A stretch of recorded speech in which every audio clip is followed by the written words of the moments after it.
While that's drying, I can paint the poppies that I drew around.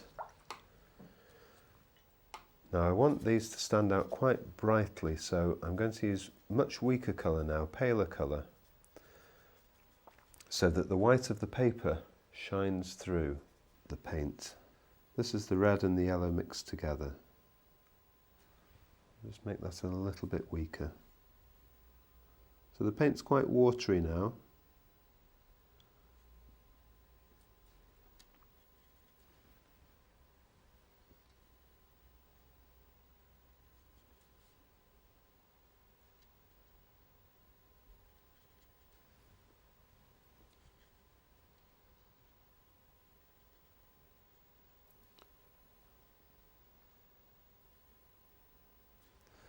And again, drop in a little bit of dark colour. That's the blue, mostly blue, small amount of red, right in the middle before it has a chance to dry. That doesn't want to be too wet, remember, otherwise you'll get the cauliflower.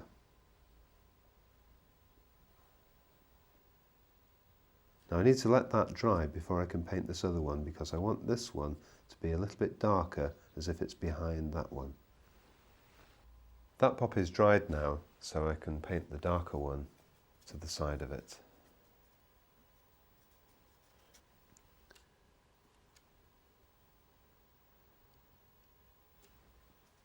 So for the darker poppy, I've just used slightly stronger colour, not quite as thin, not quite as pale. It doesn't have to be dark all over, but just where it meets the other poppy. Can make it a bit paler on the other side, perhaps add a little bit of yellow to it.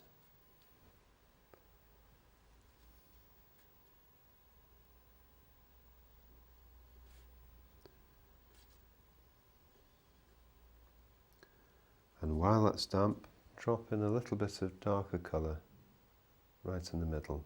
Blue, mostly blue, a little bit of red.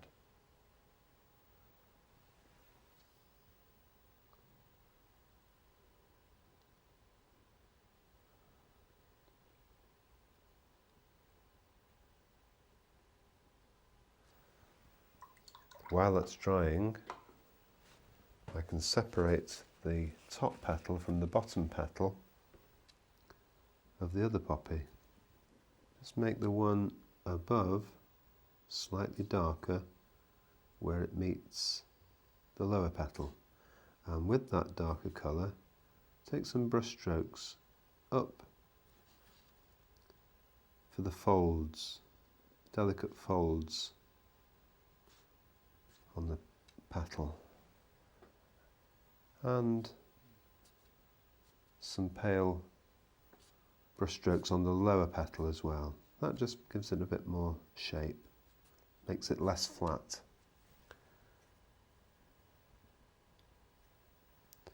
Perhaps a few darker ones behind. It's still a bit damp, that one.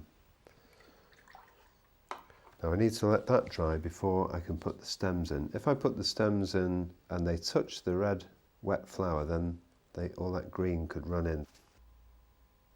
Now that's dry, we'll put some stems in and a few buds, a few leaves, a few grasses, using the yellow and the blue for bright greens, and for darker greens just add a tiny amount of red. It is only a tiny amount. Some pale stems to start with.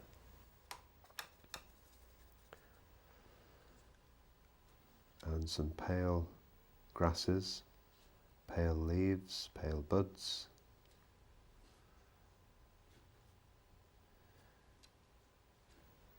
If you're a bit worried about painting these straight onto paper, you could draw them first of all. Sometimes it's quite nice just to see what happens.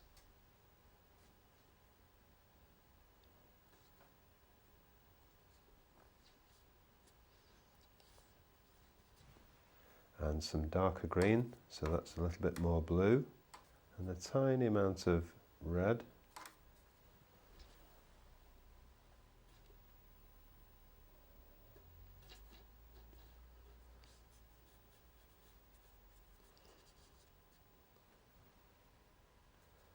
darker green.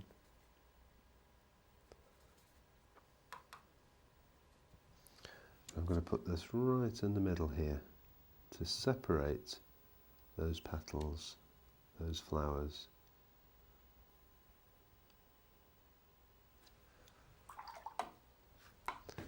And the paler green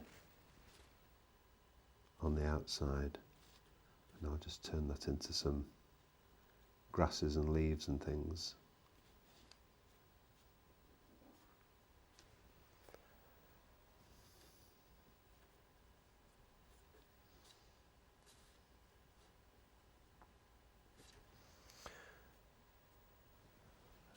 As well as buds and grasses and leaves going up, they can also come down.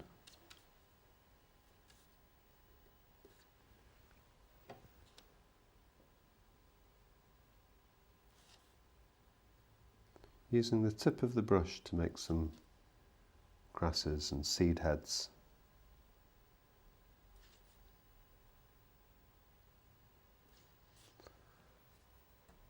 Lots of different greens.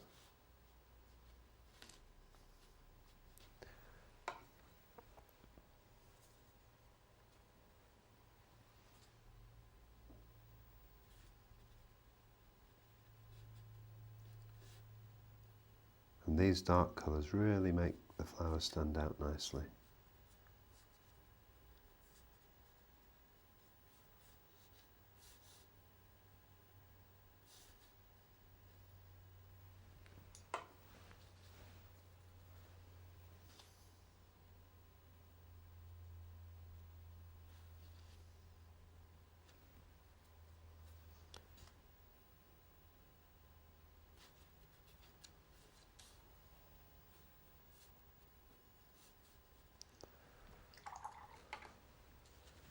This flower wants a little bit of detail on it.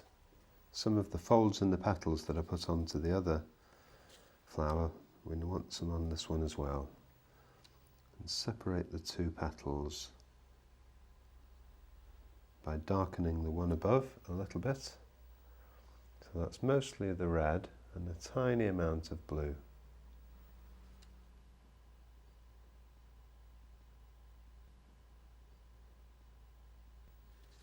And there we are. Practice your wet into wet, getting the right amount of paint and the right amount of water on the paper. Practice your brush control as well. In fact, practice all these exercises several times, and I'm sure you'll notice a vast improvement.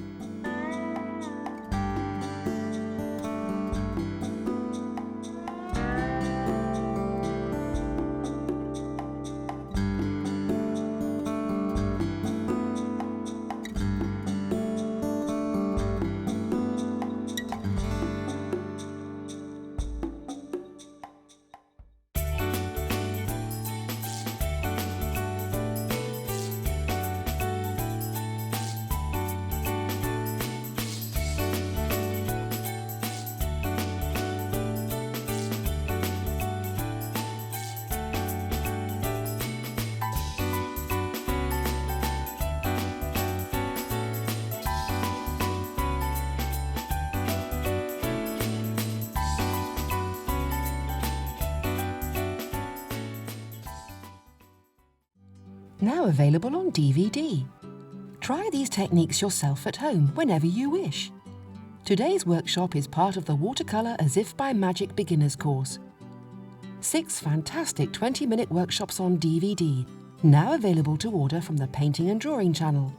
For further information and to order your copy, go to www.paintingdrawingchannel.com.